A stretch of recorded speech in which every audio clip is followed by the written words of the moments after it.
Azerbaijan மாகாணத்துல ஒரு அணையை திறக்க ஈரான் அதிபர் இப்ராஹிம் ரைசி சென்ற பொழுது அவர் பயணித்த ஹெலிகாப்டர் விபத்துக்கு உள்ளானதை அடுத்து மரணம் அடைஞ்சாரு. இந்த சம்பவம் உலக அரங்கில பல அதிர்வலைகளை ஏற்படுத்தி இருக்கு. மத்திய கிழக்கு நாடுகள்ல கடுமையான அரசியல் தாக்கத்திற்கும் இது வழிவகுத்திருக்கு. குறிப்பா உலக நாடுகள்ல கச்சா எண்ணெயுடைய முக்கிய உற்பத்தியாளர் ஈரான் தான். இப்பொழுது அங்க ஏற்பட்டிருக்க இந்த அரசியல் திருப்பம் உலகெங்கிலும் கச்சா எண்ணெய், தங்கம் விலையில மிகப்பெரிய தாக்கத்தை ஏற்படுத்த வாய்ப்பு இருக்கிறதா சொல்லப்படுது. எண்ணெய் மற்றும் பெட்ரோலியம் ஏற்றுமதி நாடுகளின் கூட்டமைப்பின் தரவரிசையில் 3வது இடத்தை பிடிச்சிருக்க நாடுதான் ஈரான். உலகின் பல நாடுகள் ஈரான்ல உற்பத்தி செய்யப்படும் கச்சா எண்ணெய் நம்பியே இருக்காங்க. நேற்று ஈரானுடைய அதிபர் மரணம் உறுதியான உடனேயே வர்த்தக சந்தையில எண்ணெயுடைய விலை கணிசமா உயர்ந்திருக்கு. இப்பொழுது ஈரான் நாட்டை தலைமை தாங்க இடைக்கால அதிபரா, துணை அதிபரா இருந்த முகமது முக்பேர் நியமிக்கப்பட்டிருக்காரு. ஆனா திரும்ப அதிபர் தேர்தல் நடத்தப்பட்டுதான் புதிய அதிபர் தேர்ந்தெடுக்கப்படுவார். இதனால அடுத்த அரசியல் தலைவர் ஈரானின் அதிபரா பதவியேற்கும் வரை ஏற்படும் அரசியல் குழப்பங்கள் மேலும் இந்த கச்சா எண்ணெயுடைய விலையை உயர்த்தக்கூடும்னு சொல்லப்படுது. அடுத்த ஈரான் பிரதமர் யாரா இருந்தாலும் அவர் கொண்டு வரும் பொருளாதார முடிவுகளும் உலக சந்தையில கச்சா எண்ணெயுடைய விலையில மாற்றங்களை உண்டு பண்ணலாம் தெரிய வருது.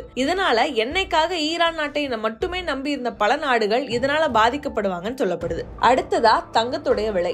ஈரான் நாட்டுல ஏற்பட்டிருக்கும் நிச்சயமற்ற அரசியல் சூழல் வர்த்தக சந்தையில தங்கத்தின் விலையையும் உயர்த்த வாய்ப்புகள் அதிகமா இருக்கு. இந்த அரசியல் குழப்பத்தால உலக வர்த்தக சந்தையில இருக்கும் முதலீட்டாளர்கள் உறுதியில்லாத பொருட்களின் மீது முதலீடு செய்யாம தங்கம் போன்ற பாதுகாப்பான பொருட்கள் மீதே முதலீடு செய்ய முனைவாங்க. அதோட நீட்சியா தங்கத்துடைய விலையும் கணிசமான அளவுல உயர வாய்ப்பு ஏற்பட்டிருக்கு. இந்த அசம்பாவிதம் ஏற்பட்ட நேற்று தங்கம் இதுவரை இல்லாத அளவுக்கு அதனுடைய விலை உச்சத்தை தொட்டிருக்கு. இந்த வருடம் மட்டும் கிட்டத்தட்ட 18.65 விழுக்காடு வரையில உலக பொருளாதார சந்தையில தங்கத்துடைய விலை உயர்ந்திருக்கு. மேலும் உயரும்னு எதிர்பார்க்கப்படுது. இப்படி உலக பொருளாதார சந்தையில முக்கியமான நாடாக இருக்கும் ஈரானுடைய அதிபர் இப்ராஹிம் ரைசியுடைய மரணம் பல்வேறு தாக்கங்களை உலகளவுல ஏற்படுத்தி வருது. எகிரும் கச்சா எண்ணெய் மற்றும் தங்கத்துடைய விலையை அடுத்து ஈரானுடைய அதிபரா பதவியேற்க போகும் தலைவர் தன்னுடைய பொருளாதார சீர்திருத்தங்கள் வழியா சரி செய்வாரா என்பதே உலக நாடுகளுடைய எதிர்பார்ப்பா இருக்கு.